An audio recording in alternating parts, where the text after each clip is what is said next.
Mesti orang pelik. Siapa pula yang nak buat terbiak ni masukkan tisu semua?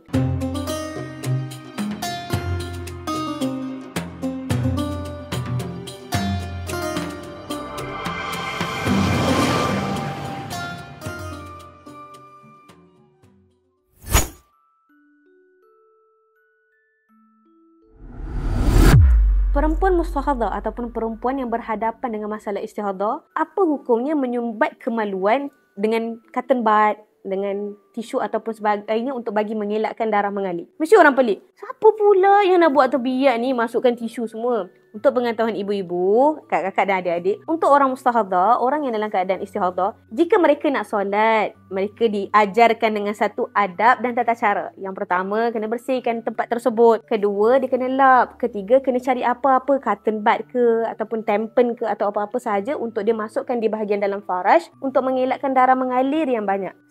Setelah tu, dia boleh pakai pad dan dia boleh pakai yang dalam dan dia boleh solat. Sebab tu wujudnya istilah menyumbat sesuatu ke dalam faraj. Bukan semain sumbat je, tidak.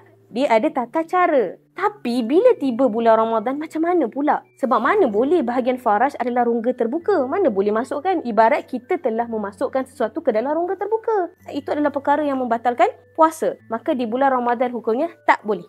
Kita sekadar pakai pad sahaja.